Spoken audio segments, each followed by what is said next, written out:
बिस्मिल्लाहिर्रहमानिर्रहीम, अस्सलाम वालेकुम। आप देख रहे हैं प्रोग्राम रियासत और अवाम। मैं हूं सलमान हसन। आज नाज़रीन हमने कुछ ऐसे मनाजिर देखे कि जब लाहौर हाई कोर्ट की जानिब से जो अहकामात दिए गए थे और बाकायदा तौर पे पाबंद किया गया था पुलिस को कि आपने साबिक़ वज़ीर आला पंजाब चौधरी परवेज़ इलाही को खैर व आफ़ियत उनके घर पहुंचाना है, और जो चश्मे फ़लक थी उसने ये देखा कि बजाय ये कि अहकामात पर अमल होता, बल्कि उसके बरक्स ये देखा गया कि जी एक बार फिर इस्लामाबाद पुलिस की जानिब से चौधरी परवेज़ इलाही को गिरफ़्तार कर लिया गया। और कहा यह जा रहा है कि उन्हें 3 MPO के तहत, यानी ये कहा जाता है कि नक्से अमन को मद्देनज़र रखते हुए उसके तहत उन्हें गिरफ़्तार किया गया, और अब उन्हें जो है वो कहा गया कि उसके बाद मुंतकिल कर दिया गया और अडियाला जेल उन्हें जो है वो पहुँचाया गया है या पहुँचाया जा रहा है। तो एक तरफ हम ये देख रहे हैं कि जो अहकामात हैं अदालती उनकी कुछ खिलाफ वर्जी हमें दिखाई दी, दूसरी तरफ एक ऐसा एक दौर चल रहा है, एक ऐसा अहद चल रहा है जिसमें जो आम आवाम हैं, इस रियासत के जो आवाम हैं, वो इस वक्त महंगाई से परेशान हैं। अभी बिजली के जो महंगे बिल थे उनकी जो मुश्किल थी, उस सिलसिले में उनकी दाद रसी नहीं हुई थी कि हमने देखा कि अचानक जो पेट्रोलियम मसनूआत हैं उनकी कीमतों में इजाफा कर दिया गया। एक रेस चल रही है कि डॉलर जो है उसने तेज़ी से ऊपर जाना है या फिर जो पेट्रोल की जो प्राइसेस हैं उसने ऊपर जाना है। 305 रुपये फ़ी लीटर जो है वो पेट्रोल हो गया और डॉलर जो है वो भी दिन ब दिन बढ़ता जा रहा है। आने वाले दिनों में सियासी जो गर्मा गर्मी है वो अपनी जगह है कि सियासत में किस तरह से हम देख रहे हैं कि अगर कोई मुबैना तौर पे प्रेस कॉन्फ्रेंस नहीं कर रहा तो उसकी गिरफ्तारी पे गिरफ्तारी अमल में आ रही है। और अगर दूसरी तरफ हम ये देख रहे हैं कि जो आने वाले दिन हैं उसमें जो मईशत है पाकिस्तान की, उसको बहुत सारे ये कहा जा सकता है कि इम्तिहानात का सामना है। अब क्या इन इम्तिहानात में ये जो निगरान हुकूमत है जिसको लीड कर रहे हैं अनवारुल्लाह काकर साहब, क्या वो इस इम्तिहान को पास कर पाएंगे? क्योंकि जो पहला इम्तिहान था जिसमें मुतालबा किया गया आवाम की जानिब से कि जी जो बिजली की प्राइसेस हैं, कीमतें हैं, जो इजाफी बिल आ रहे हैं आप उसमें कुछ कमी करें, उस पर इजलास बुलाए गए, लेकिन बेबसी का इजहार कर दिया गया। और बात यहाँ पर आई कि जी अनवारुल्लाह काकर साहब ने कहा कि ये जो टैक्स का निज़ाम है ना बिजली के बिलों में, इसकी वजह से ये इजाफी बिल आ रहे हैं। हालांकि मामला असल जो है वो कुछ और है और उस पर हमने तफसील से रोशनी भी डाली थी। बहरहाल कुछ जो है वो बेहतरी जो है वो भी हमें होती दिखाई दे रही है, क्योंकि जो एक देरीना मुतालबा है मुख्तलिफ सियासी जमातों का कि जी इलेक्शन जो है वो जल्द से जल्द होने चाहिए और जो 90 दिन है उसके अंदर होने चाहिए। तो उस सिलसिले में इलेक्शन कमीशन जो है उसने एक अच्छी ख़बर दी है और वो नवीद सुनाइए कि जी जो हल्का बंदियाँ हैं वो 30 नवंबर तक अब मुकम्मल हो जाएंगी। और ये जो मुतालबा था ये डेफिनेटली न सिर्फ ये कि पीपल्स पार्टी की तरफ से था, बल्कि जो दीगर सियासी जमातें थी वो भी बार बार ये चाहती थी, ये कह रही थी कि जी जो आइनी तकाज़ा है उसे पूरा किया जाए। तो इसी पर आज हम बात करेंगे। इलेक्शन क्या अपने वक्त पर होने जा रहे हैं या अभी भी जो है वो इससे कम अज़ कम पीपल्स पार्टी जो है वो सहमत नहीं है। हमें ज्वाइन किया है जुल्फ़िकार बदर साहब ने, आप पाकिस्तान पीपल्स पार्टी के रहनुमा हैं। वेलकम करते हैं सर आपको। जुल्फ़िकार राहत साहब हमारे साथ मौजूद होंगे, सीनियर तज्ज़ियाकार हैं, और हमें ज्वाइन करेंगे सलमान आबिद साहब, वो भी अपना जो है वो तज्ज़िया हमें देंगे। मैं ज़रा सर सबसे पहले जुल्फ़िकार बदर साहब आपकी तरफ आना चाहूँगा। ये फरमाइएगा जो आज पहले तो कॉमेंट कर दिएगा, जो ये जो गिरफ़्तारी हुई है चौधरी परवेज़ इलाही साहब की, ये आप इस गिरफ़्तारी पर आपका क्या रद्द अमल है? और फिर उसके बाद ज़रा बताइएगा कि जो इलेक्शन कमीशन ने ये ऐलान किया है कि अब 30 नवंबर तक हल्का बंदियाँ हो जाएंगी, इस पर कुछ तसल्ली तशफ़ी हुई है पीपल्स पार्टी की? बिस्मिल्लाहिर्रहमानिर्रहीम। बहुत शुक्रिया सलमान साहब, आपने अपने प्रोग्राम में बुलाया। देखिए, सबसे पहले ये जो चौधरी परवेज़ इलाही साहब के हवाले से जो आप तज्जिया आप बात कर रहे थे, मैं उस पर अपना पॉइंट ऑफ व्यू दूंगा कि चौधरी साहब को कोर्ट ने छोड़ा है और उनको किसी और मुकदमे में पकड़ लिया है। ये बेसिकली अदारों की जंग है, अदारों का मामला है, और चौधरी परवेज़ इलाही साहब उसके अंदर मामला कर जो भी पिसे हुए हैं या फंसे हुए हैं, जब तक अदारों का आपस में मामला सेटल नहीं होता, चौधरी परवेज़ इलाही साहब उतनी देर इसी तरह जो है शटलकॉक बने रहेंगे, एक मुकदमे से निकलेंगे दूसरे में चले जाएंगे। इसमें तो मैं ये चीज नजर आ रही है कि क्या मामला है, इसमें पॉलिटिकल पार्टीज इस पे कंडेम करें या कोई और मामला करें, कुछ है नहीं। सारी चीजें बिल्कुल यहाँ है। इदारों की कैसे आप इसको कह रहे हैं कि ये जंग है, ये लड़ाई है? ये तो बज़ाहिर तो ऐसे ही लग रहा है कि वो अगर किसी का साथ देना चाहते हैं, देना चाह रहे हैं, तो उनसे उनको दूर करने के लिए शायद ये जंग हो रही है। सर ये देखे ना, अगर पुलिस पकड़ती है, इस्लामाबाद पुलिस पकड़ रही है, तो जाहिर बात है कोई ना कोई मुकदमा किसी न किसी के कहने पे बना हुआ है और लाहौर हाई कोर्ट छोड़ रही है, लाहौर हाई कोर्ट अपनी मर्जी कर रही है और तो असल मामला जो है वो फिर इदारों का ही आपस में मामला नजर आ रहा है ना, और तो कोई चीज है नहीं।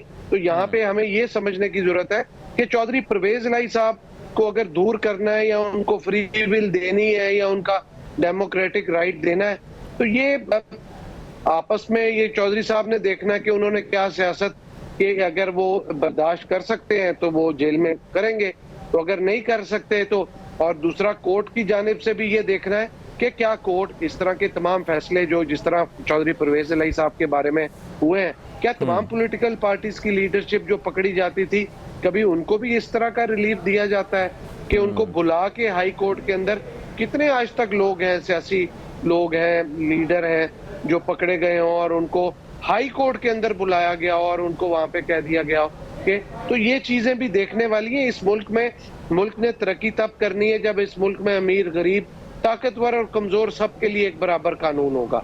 यहाँ पे तो ये बात खत्म हो गई। आगे चलते हैं कि आपका सवाल है कि इलेक्शन कमीशन के हवाले से, इलेक्शन कमीशन ने देखें एक अच्छी चीज बताई है, लेकिन ये इसके ऊपर जो भी मामला है, ये पाकिस्तान पीपल्स पार्टी की लीडरशिप इसके ऊपर फैसला करेगी। सीसी की मीटिंग अगली लाहौर में होनी है, वो लाहौर में करते हैं या उससे पहले पार्टी लीडरशिप अपनी पॉलिसी देती है। उन्होंने तमाम जो पार्टी की दीगर लीडर्स हैं उनके साथ मुशावरत करके एक पार्टी लाइन और पार्टी पॉलिसी आएगी, उसके ऊपर देखा जाएगा। कॉज पाकिस्तान पीपल्स पार्टी की लीडरशिप जनाब बिलावल भुट्टो जरदारी साहब और दीगर पार्टी, पाकिस्तान पीपल्स पार्टी इस बात पे बिल्कुल क्लियर है कि इलेक्शन जो है 90 दिन के अंदर जो कॉन्स्टिट्यूशन सर, लेकिन अभी अगर हम ये अज्यूम कर लें, जैसे इलेक्शन कमीशन कह रहा है कि जी 30 जो नवंबर है तब तक ये ज़ाहिर कंप्लीट हो जाएंगी हल्का बंदियाँ, और फिर उसके बाद एक जो है वो आपको पता है कि शेड्यूल दिया जाता है सारा का सारा, कैंपेन भी चलेगी। तो ये मामला अभी भी तो कम से कम 90 दिन से तो ऊपर ही जा रहा है। तो इस पर जो है वो क्या हिकमत अमली होगी कि अगर थोड़ा बहुत ऊपर जाता है, फरवरी तक इंतखाबात हो जाते हैं तो ठीक है, या नहीं बिल्कुल सख्ती से बात होगी कि नहीं जी आपने कराने 90 दिन के अंदर चाहे जो मर्जी हो जाए? देखिए, असल मामला ये है कि अगर इलेक्शन कमीशन अपने गिवन टाइम से थोड़ा पहले कर सकता है तो मैं समझता हूँ कि मजीद बेहतर और मजीद परफॉर्म भी कर सकता है और चीजों को उससे भी पहले ये कंप्लीट कर सकते हैं इस प्रोसेस को, और इलेक्शन अपने टाइम में 90 डेज के अंदर हो सकता है अगर इलेक्शन कमीशन की फ्री विल हो, गुड इंटेंशन हो। और फिर मैं अब बात कमेंट करना चाहता हूँ, एक तो मैं शदीद मुजम्मत करता हूँ ये जो बिजली के बढ़ते हुए बिल है, पेट्रोल की प्राइसेस है। देखिए, सिर्फ गरीब आदमी का नहीं, आम आदमी का, एक नॉर्मल आदमी का भी जीना जो है जीरन हो गया है और बड़ा मुश्किल हो गया है। इन हालात में गुजारा करना, बहुत मुश्किलात में इजाफा होता जा रहा है। इसके ऊपर जैसे मैं सिर्फ एक सजेशन देना चाहूंगा आपके प्लेटफॉर्म से, आपके चैनल के, कि अगर सर मैं ज़रा आगे बढ़ना चाहता हूं। आपने मजम्मत तो कर दी है, लेकिन जुल्फ़िकार बदर साहब ये भी हकीकत है कि इसके ज़िम्मेदार शायद जो हैं वो ये जो मौजूदा निगरान हुकूमत है वो नहीं है, इसमें बहुत सौ का हम ये कह सकते हैं कि हिस्सा है। इसमें जो पिछली हुकूमतें गुजरी हैं ना सर, उनका बराबर का हिस्सा है। जिन्होंने IPPs के साथ मुआहदे किए हैं उनका बराबर का हिस्सा है, और जाहिर सी बात है कि आप भी उसमें शामिल हैं। मैं ज़रा सर, लेकिन इजाज़त दें मैं आगे बढ़ूँ ज़रा। सलमान आबिद साहब जो हैं वो भी हमारे साथ मौजूद हैं। सलमान साहब, सर आपको अब थोड़ा कुछ तसल्ली तशफ़ी हुई है? कुछ लग रहा है आपको कि हाँ जी इंतखाबात जो हैं वो अब कम अज़ कम वो जो कहा जा रहा था या समझा जा रहा था, ये एक तासुर मिल रहा था कि शायद होंगे भी नहीं, अगले साल भी नहीं होंगे, कुछ लोगों की तरफ से ऐसी बातें हो रही थी, नहीं इलेक्शन कमीशन जो है आपको अब सीरियस दिखाई दे रहा है, क्योंकि जो उन्होंने मीटिंग्स करनी थी सियासी जमातों के साथ, तजावीज़ लेनी थी, वो लेने के बाद, ये फीडबैक लेने के बाद उन्होंने ये फैसला किया कि इलेक्शन जो है वो तो बहरहाल जैसे आपने खुद भी कहा, लगता ऐसे है जैसे 90 डेज में मुमकिन नहीं हो सकेंगे। और जो इलेक्शन कमीशन ने जो अपना शेड्यूल भी दिया है उसमें भी ये इम्कान नहीं है कि वो 90 डेज में इलेक्शन करा सकेगा। अब वो इलेक्शन जो है कम अज कम फरवरी की बात वो कर रहे हैं। लेकिन एक दबाव इस वक्त तो है बहुत ज्यादा इलेक्शन कमीशन के ऊपर कि इलेक्शन अपने टाइम पे होना चाहिए। और मुझे लगता है कि ये मामला कोर्ट के अंदर भी गया हुआ है, सुप्रीम कोर्ट के अंदर, और वहां से भी देखना होगा कि क्या फैसला आता है। क्योंकि कल जो है वो सुप्रीम कोर्ट ने जो इलेक्शन कमीशन की पंजाब की 14 मई वाली जो थी उसके ऊपर अपना एक फैसला सुनाया है। तो अब मामला मुझे लगता है कि इलेक्शन कमीशन से ज्यादा कोर्ट के अंदर भी चला गया है। अब देखना होगा कि कोर्ट इसके ऊपर क्या लगती है। लेकिन मेरा अपना मौक़िफ़ ये है कि अगर आप इलेक्शन के अंदर ताख़ीरी हरब इख्तियार करेंगे और इलेक्शन अपने वक्त पे नहीं करवाएंगे तो उससे हमारा सियासी और माशी बुरहान जो है वो बढ़ेगा, कम नहीं होगा। क्योंकि निगरान हुकूमत की ये कैपेसिटी नहीं है, ना वो मईशत के मामलात को सही तरीके से डील कर सकती है, ना वो सियासत के मामलात को सही तरीके से डील कर सकती है। उनका जो बुनियादी काम था वो तो इलेक्शन करवाना था, वो भी शफाफ इलेक्शन।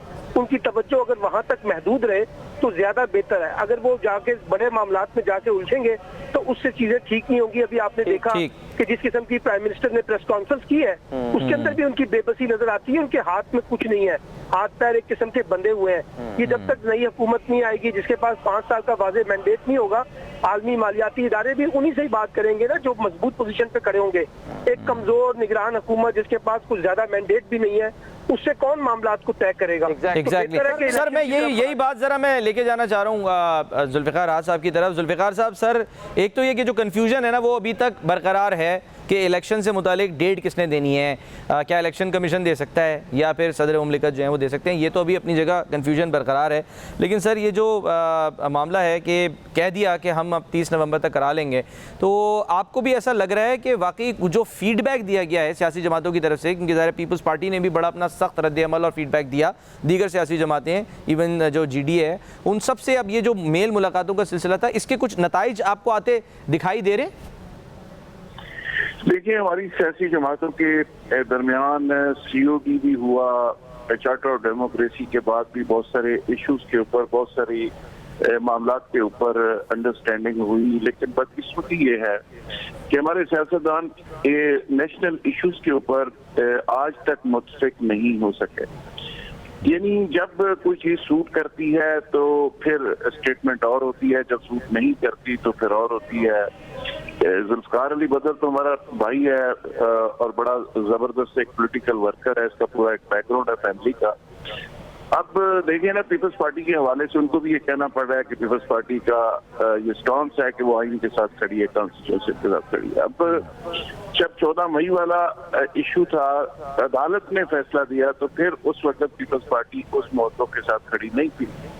अब पीपल्स पार्टी कह रही है कि मुकर्रर टाइम के अंदर इलेक्शन होने चाहिए। एक वक्त वो था जब बिलावल साहब एक धरना लेके, एक बड़ा जुलूस लेके कराची से रवाना हुए थे और वो चैलेंज कर रहे थे चेयरमैन PTI को कि अगर आप बाप के बेटे हैं तो अभी ऐलान करें, अभी समझियाँ तोड़ें, ये करें वो करें। फिर वो टूटी और उसके बाद ये बजाय इलेक्शन के तरफ जाने के फिर दूसरी तरफ चले गए। तो मैं ये समझता हूँ कि पॉलिटिकल हमारे जो लीडर्स हैं इनको चाहिए कि एक COD जो नेशनल इश्यूज हैं जिसमें एक आपके आइन का इशू है, बाकी चीजों का है, इलेक्शन है या बाकी जितनी भी चीजें हैं, उन सब पे इत्तेफाक करने की जरूरत है। कम से कम किसी एक इशू पे ये सारे लोग इकट्ठे हो जाएं तो पॉलिटिकल जो सिस्टम है, पार्लियामानी सिस्टम है, वो स्ट्रांग हो सकता है। दूसरी बात सलमान आबद भाई ने अभी कही, सर लेकिन एक मसला है ना, जी अपना संदेह बड़ी नजर है। वो कहते हैं कि पॉलिटिकल लीडरशिप आएगी, 5 साल के लिए आएगी, वो हालात को ठीक करेगी। मैं सिर्फ जानना उनसे चाहता हूँ कि अभी माजी करीब में 13 जमातें तो फारिग हुई हैं जो गुड गवर्नेंस का मॉडल ये दे के गई हैं इस मुल्क के अंदर, जिस तरफ आपने भी इशारा किया। ये बिल जो है ये इनवारुल्लाह काकड़ साहब बेचारे ने तो देख के ऊपर से सिर्फ आके ढक्कन ही खाया, ये देख तो ये पका के गए थे सारी। अब उस बेचारे को पूछा जा रहा है कि ये देखें क्या है और बदकिस्मती देखें क्या है। नून लीग के लोग बिलों पे एहतजाज कर रहे हैं, पीपल्स पार्टी एहतजाज कर रही है, KUI वाले एहतजाज कर रहे हैं, जमात इस्लामी एहतजाज कर रही है, जो उस सिस्टम का हिस्सा थे जब ये सारा कुछ हुआ। सर यही बिल्कुल यही मैंने बात की है, ये अलमिया है, इसको हम क्या कर सकते हैं। लेकिन ज़ाहिर है आपने जो कहा कि जो 13 जमातें हैं वो भी आई, लेकिन सर इन 13 जमातों पर इंक्लूडिंग नून लीग, पीपल्स पार्टी, इन पे इल्ज़ाम लगाया गया कासिम के अब्बू की जानिब से कि भाई ये आए हैं, ये एक मकसद के लिए आए हैं, इन्होंने फ़ायदा उठाना था, इन्होंने अपने केसेस ख़त्म कराने थे, इन्होंने नैब तरामीम करनी थी, उस पर रिपोर्ट भी जमा हो गई। एक ब्रेक लेते हैं, सब ब्रेक के बाद वापस आते हैं, फिर उस पर ज़रा सवाल करेंगे हम। वेलकम बैक जी। नैब तरामीम की जो गंगा थी उसमें किस किस ने हाथ धोए इस सिलसिले में सुप्रीम कोर्ट में एक रिपोर्ट जमा कराई गई है नैब की जानिब से, और ये जो नैब तरामीम थी इनके ख़िलाफ़ चेयरमैन पीटीआई की दरख्वास्त पर सुप्रीम कोर्ट ऑफ पाकिस्तान में समाअत के दौरान ये जो है वो रिपोर्ट जमा कराई गई। और इस रिपोर्ट के मुताबिक रवां साल 30 अगस्त तक 12 रेफरेंसेस नैब अदालतों से मुंतकिल हुए। दिलचस्प बात यह है कि नैब तरामीम से फ़ायदा उठाने वालों में इस रिपोर्ट में लिखा है कि साबिक सदर आसिफ अली जरदारी के अलावा साबिक वज़ीर आज़म शाहिद खाकान अब्बासी भी शामिल हैं। इनके अलावा और भी ज़ाहिर नाम है जिनके केसेस मुंतकिल हुए। मैं ज़रा जुल्फ़िकार बदर साहब की तरफ क्विकली जाना चाहता हूँ। बदर साहब, सर ये बताइए कि जो एक बयानिया बनाया गया कासिम के अब्बू की तरफ से, कैदी नंबर 804 की तरफ से, कि जी ये लोग इसलिए आए हैं, ये लोग अपने केसेस माफ़ कराएंगे, ये लोग जो तरामीम कर रहे हैं उससे ये फ़ायदा उठाने जा रहे हैं, तो सर अब ये जो रिपोर्ट आई है इससे तो बज़ाहिर ऐसा लग रहा है कि शायद कैदी नंबर 804 जो है वो दुरुस्त कहते थे। कैदी नंबर 804 तो और भी बहुत सारी बातें करते थे, उनकी बातें सिर्फ हवा में होती थी। असल बात यह है कि मैं सिर्फ आसिफ अली जरदारी साहब की बात करूंगा। उनके ऊपर तो इतने मुकदमात बने और तमाम मुकदमात से वो बाइज्जत बरी हुए हैं, कोर्ट से उनको रिलीफ मिला है। अगर एक आधा और मुकदमा रह गया जिसमें इस तरमीम की वजह से उनको रिलीफ मिल गया, तो अगर केस भी चल जाता तो उन्होंने बाइज्जत बरी हो जाना था, क्योंकि वो केस में इतनी जान थी नहीं। लेकिन ये तो मैटर ऑफ फर्दर इन्वेस्टिगेशन और ट्रायल था कि कोर्ट चलाता। इसमें तो 12 साल उनको कैद में रखा, जिस तमाम केसेस में बरी कर दिया गया, तो उनके साथ सरासर ज्यादती हुई है, पॉलिटिकल विक्टिमाइजेशन हुई है। बाकी किसी के जो केसेस हैं उन्होंने अपना जवाब खुद देना है। असल बात यह है कि इस मुल्क में कैदी नंबर 804 ने तो 1 करोड़ नौकरी, 50 लाख घर, साल के 12 मौसम, 200 बंदे की इकोनॉमिक टीम और इस मुल्क के अंदर पता नहीं क्या क्या करने के दावे और वादे किए थे, लेकिन वो कुछ भी डिलीवर नहीं कर सके। असल हमारा मुद्दा ये है कि जब आपने बात की थी कि इस मुल्क के अंदर तमाम पॉलिटिकल पार्टीज, और मेरे बड़े भाई हैं जुल्फ़िकार राज साहब, इन्होंने भी जिक्र किया कि पाकिस्तान पीपल्स पार्टी जब पंजाब के अंदर इलेक्शन हो रहे थे तो उस टाइम पे हमने अपना स्टांस चेंज कर लिया था। नहीं, हम अपने स्टांस पे खड़े थे, हमारी तैयारी पूरी थी और हम पंजाब में भी और इवन केपी में भी इलेक्शन के लिए तैयार थे, टिकट्स अवार्ड कर दिए थे, कैंडिडेट पूरे थे। वो तो मैटर इलेक्शन कमीशन की जानिब से सुप्रीम कोर्ट में गया तो इलेक्शन नहीं हुए। अगर इलेक्शन होते और हम कह रहे थे इलेक्शन होने चाहिए और हम इलेक्शन में जाते, अगर इलेक्शन में ना जाते तो फिर हमारे ऊपर आप एक इल्जाम लगाते कि सर क्विकली बस ये बता दें, अगर फिर इसका मतलब है कैदी नंबर 804 जो है वो इतना बुरा है या उसकी जमात इतनी बुरी है, तो इसका मतलब ये है कि आने वाले इलेक्शन में, आने वाले दिनों में कोई इम्कानात नहीं है कि पीटीआई से जो है वो पीपल्स पार्टी का किसी भी सतह पर कहीं पर कोई इत्तेहाद या कोई अंडरस्टैंडिंग या कोई सीट एडजस्टमेंट हो, हम ये समझें। देखिए, कैदी नंबर 804 ने ज़कात के पैसे खा के इन्वेस्ट किए, वो खाए, उसका इंटरेस्ट सर वो हो गई। मेरे सवाल का जवाब दे दें सर, मैंने आगे बढ़ना है। देखिए, पाकिस्तान पीपल्स पार्टी एक इंडिपेंडेंट पार्टी है और हमारे यहाँ एक इंडिपेंडेंट निशान है, हम अपने निशान पे इलेक्शन लड़ेंगे। बाकी सियासत में कोई चीज रूल आउट नहीं की जा सकती किसी भी टाइम पे। मुझे यही सुनना था, मुझे आपसे यही सुनना था। हाँ, मुमकिनात का गेम है ना सियासत सर, इसका मतलब है कि हम ये रखें कि कुछ भी हो सकता है। 100% पॉसिबिलिटीज का खेल है और इसके अंदर कोई चीज सियासत में आप रूल आउट नहीं कर सकते। आपने ये देखना है कि आपने अपने दरवाजे और खिड़कियां खुली रखनी है, विंडो ऑफ डायलॉग ओपन रखना है। और इसका जो बेहतरीन जो ब्रेन चाइल्ड और जो तासुर दिया वो बिलावल भुट्टो जरदारी साहब ने अपने एक्शन से दिया कि जब पाकिस्तान में एक के अलावा तमाम पॉलिटिकल पार्टीज को एक प्लेटफॉर्म पे इकट्ठा करके एक पीडीएम का प्लेटफॉर्म क्रिएट किया और फिर कोलिजन गवर्नमेंट के अंदर भी एज ए लाए 16 महीने कामयाब तजर्बा किया। उसकी परफॉर्मेंस या ना परफॉर्मेंस के ऊपर मैं बात नहीं कर रहा, लेकिन वो एक कामयाब तजर्बा था कि तमाम political party, stakeholders, political forces, तमाम को तजर्बे की सर आपने बात की है। मुझे इधर आगे बढ़ने वक्त जरा कम रह गया है, सलमान आबिद साहब सर, कब तक इस मुल्क में तजर्बे होते रहेंगे, चाहे वो कोई सा भी तजर्बा हो, चाहे वो प्रोजेक्ट, मैं उसका नाम नहीं ले सकता, प्रोजेक्ट कैदी नंबर 804 हो या जो भी हो, ये तजर्बे कब तक होते रहेंगे? सलमान साहब, भुगतते अवाम है।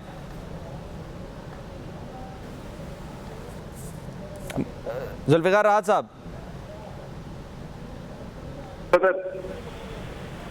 जुल्फ़िकार राहत साहब, सर सुन पा रहे हैं आप मुझे? जी जी जी जी जी जी सवाल सर मैंने किया, ये कब तक तजर्बे होते रहेंगे और इन तजर्बात में अवाम रुलते रहेंगे? सलमान साहब आपने सही कहा, पाकिस्तान बदकिस्मती से तजर्बागाह बन चुका है। पिछले 16 माह का जो तजर्बा हुआ उसमें 13 जमातों में से कोई एक जमात ये नहीं कह सकती कि हमने ये डिलीवर किया, हमने ये मार्का मार दिया। यानी 13 जमातों में से कोई एक जमात अपने 16 महीने की कारकर्दगी की बुनियाद पर इलेक्शन में नहीं जा सकती, कोई नैरेटिव गुड गवर्नेंस का लेके बात नहीं कर सकती। वो ये रहा कि उस दौरान भी आर्मी चीफ आसिम मुनीर पूरी दुनिया में जाते हैं, जगह जगह से पैसे पाकिस्तान के लिए रिक्वेस्ट करते हैं, गारंटी देते हैं, बिलियंस डॉलर की कमिटमेंट लेते हैं। IMF के लिए स्टेब्लिशमेंट काम करती है, वो ला के खजाने में पैसे भरते हैं और अल्टीमेटली होता क्या है कि एक वक्त के बाद पता चलता है कि फलां साहब के घर से इतने अरब रुपया निकला है, फलां के घर से इतना अरब रुपया निकला है। अब मुझे बताएं कि ये प्राइम मिनिस्टर ऑफ पाकिस्तान ने ये नहीं कहा और रिकॉर्ड कि ये IMF का मामला आर्मी चीफ अगर उसमें इन्वॉल्व ना होते तो ये ना होता। जो हमारे ब्रदर इस्लामी ममालिक ने सपोर्ट किया है वो स्टेब्लिशमेंट की सपोर्ट की वजह से किया है, तो ये सारा कुछ तो वो कर रहे हैं। अभी भी जो फैसिलिटेशन उन्होंने प्लेटफॉर्म बनाया है बिजनेस के लिए और पूरी दुनिया के लिए, उसमें 35-40 बिलियन की कमिटमेंट्स आ गई हैं। अब दोबारा से मेरा ख्याल है खजाने के अंदर थोड़ी सी रौनक लगेगी और फिर दोबारा से कुछ साहबान आ जाएंगे, वो फिर उसको खाली कर देंगे। अब सिचुएशन ये है कि जब से पाकिस्तान बना है हम एक लफ्ज हमारी जान नहीं छोड़ रहा कि वो ये है कि पाकिस्तान नाजुक तरीन दौर से गुजर रहा है। यानी आज भी जो हमारे जमहूरी रवैये हैं बदकिस्मती से वो ऐसे हैं, ना किसी पार्टी के अंदर डेमोक्रेसी नजर आ रही है, ना किसी के रवैये पे नजर आ रही है। उसके बाद हम कहते हैं कि मुल्क के अंदर कोई ऐसा मुआवजा हो कि मुल्क के अंदर आइडियल जमहूरियत आ जाए। वो पॉसिबल, ये कैसे हो सकता है सलमान भाई? ये हो सकता है? सही बात है सर। ये सवाल तो जाहिर सी बात है मैं ही करना चाहूँगा, लेकिन ये कि सलमान आबिद साहब से कर लेते हैं कि सर कोई आइडियल हम कब तक जो है वो, अभी आप देखें कि ये जो एशिया कप हो रहा है पाकिस्तान में और श्रीलंका में, ये भी हाइब्रिड मॉडल है। तो हम तो अब खेलों में भी हाइब्रिड मॉडल ले गए, तो अब ये हुकूमतों से हाइब्रिड मॉडल निकल सकता है? कोई उम्मीद है सर? और आवाम को कोई रिलीफ आने वाले दिनों में, खासकर ये जो अभी जो 2-3 माह इसमें आपको मिलता दिखाई दे रहा है सलमान आबिद साहब, या फिर नाउम्मीद हो जाएं और बस अपनी आमदनी बढ़ाने की हर कोई कोशिश करे? कोई रिलीफ के इम्कानात नहीं है। और जुल्फ़िकार राहत ने ठीक बात की है कि हमारे यहाँ जो हुक्मरानी का निज़ाम है वो कोई बहुत ज़्यादा शफाफ तो है नहीं कि हम कहें कि जी इंतखाबात हो जाए, हुकूमत आ जाए तो उसके बाद सारे मसले हल हो जाएंगे। जुल्फ़िकार राहत भी और आप भी मेरी इस बात से इत्तफाक करेंगे कि पाकिस्तान में इस वक्त जो सियासत है वो बहुत ज़्यादा महाजराई और टकराव की बन गई है, और सिर्फ सियासत ही नहीं बल्कि इदारों के दरमियान भी एक टकराव का माहौल है। बेहतर रास्ता तो ये है कि सब जो है मिल बैठ के कोई रास्ता निकाले और कोई डायलॉग का रास्ता इख्तियार किया जाए। अपनी अपनी जो इस वक्त जिदबाजी है या पोजीशन है उससे पीछे हटें और एक ऐसा रास्ता निकालें जिससे मुल्क के अंदर शफाफ इंतखाबात भी हो सकें और बर वक्त इंतखाबात भी हो सकें। सर आपको लगता नहीं है वो वक्त निकल गया? अब वो जो मिल बैठ के कुछ करने का वक्त था वो निकल गया। वो कोशिशें तो की जा रही थी, शहबाज शरीफ साहब भी बार बार ये कहते थे भाई बैठो मिसा के मईशत कर लो। उस वक्त जो है वो अना का मसला बन जाता था कि मैंने इस बंदे से हाथ नहीं मिलाना, ये नहीं करना। तो वो आपको लगता है कि अब वक्त निकल नहीं गया? कभी नहीं निकलता। देखिए वक्त आपके पीछे पीछे फिर रहा है और आपको बार बार पुकार के कह रहा है कि भाई खुदा का खौफ करो, इस मुल्क की हालत पर रहम खाओ, कोई डायलॉग, कोई बातचीत, कोई दो तरफा को मामला। सर ये आपका पॉइंट आ गया, यही मैं आखिरी बस एक 30 सेकंड है जुल्फ़िकार बदर साहब से ये पूछ लूँगी, सर वक्त निकल गया आज से या नहीं अभी भी है? अभी भी आपको लगता है कि मिल के बैठा जा सकता है, कोई सीट एडजस्टमेंट वगैरह की जा सकती है, इत्तेहाद हो सकता है कोई?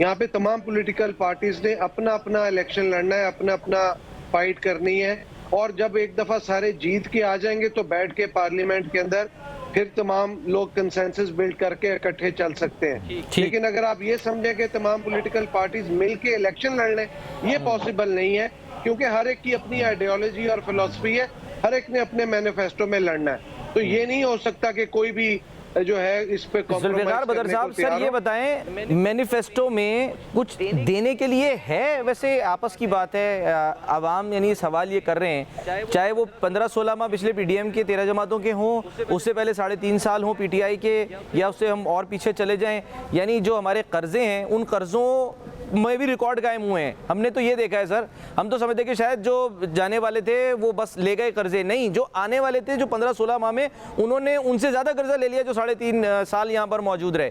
तो मैनिफेस्टो में देने के लिए है क्या? आवाम थक नहीं गए? लोग तो अब ये कहते हैं कि यार ये आप कहते हैं जी भुट्टो जिंदा है, तो भुट्टो जिंदा है लेकिन आवाम तो मर रहे हैं।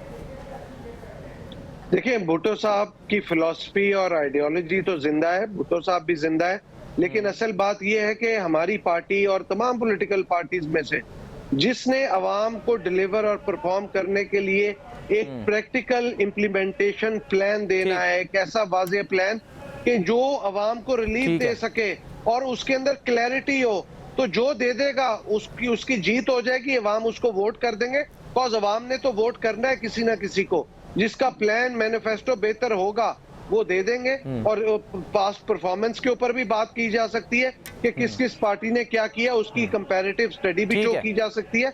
पीपल्स पार्टी ने सिंध में जो किया वो बाकी सूबों में भी वो डिलीवर कर सकती है। चले सर, अल्लाह करे ये जो हमने करना है अगर उनको करने दिया गया और अगर इलेक्शन वक्त पर हो गए तो। बहुत शुक्रिया आपका, बहुत ख्याल रखिए, अल्लाह हाफिज।